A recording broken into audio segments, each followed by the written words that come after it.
For what purpose does the gentleman from Florida rise? To place a name in nomination for the position of Speaker of the House. The gentleman is recognized. My friends, when Donald Trump was president, taxes were cut, regulations were slashed, energy was abundant, wages were rising, capital was returning from overseas to fund the dreams and ambitions of our fellow Americans, and the economy was roaring. What a contrast to what we have seen from this administration now. And so I rise to nominate Donald Trump for the position of Speaker of the House. And for all of the vitriol that we hear from the media and at times the left, there were great moments of bipartisanship under the Trump presidency.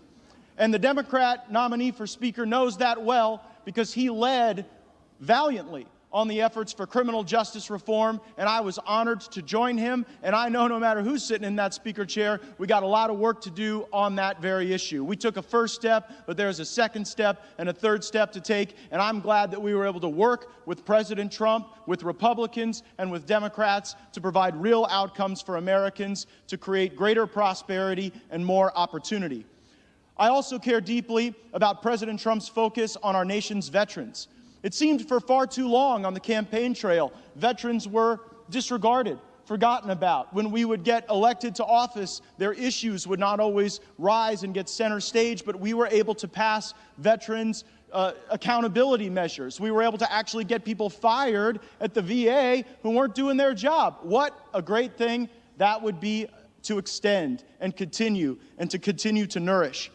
President Trump oriented our views on trade so that we actually put the American people first, not foreign interests abroad or special interests here at home. President Trump knew that we had to confront China, that China had already engaged in a trade war against us, but it was a war that we were surrendering, and so we started to fight back. He stood with our farmers, and on foreign policy, we stopped trying to find a new Jeffersonian democracy to build out of sand and blood and Arab militias in the Middle East. Matter of fact, President Trump, I believe, is the first president in my lifetime that didn't start any new wars. This is an issue that I know unites some elements of the right and left for the benefit of our communities. Will the House be in order?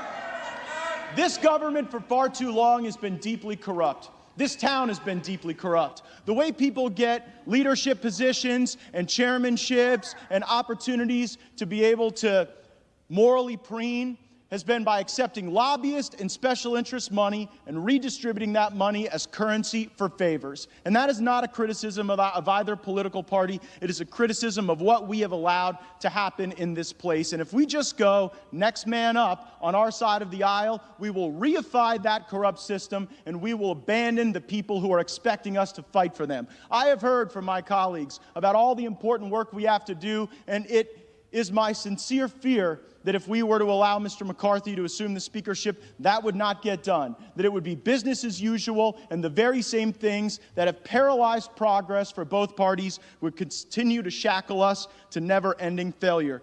We can be better than that. We can raise our gaze indeed. We also have to restore to the Speaker's office an actual person that ought to be in the Speaker's office, not the squatter who is currently there. And if the architect of the Capitol is listening, I sent a letter, and I would like to know what the basis is to allow somebody to occupy the Speaker's office who comes in second place 10 straight times. Is there like some basis in law or rule or precedent for that?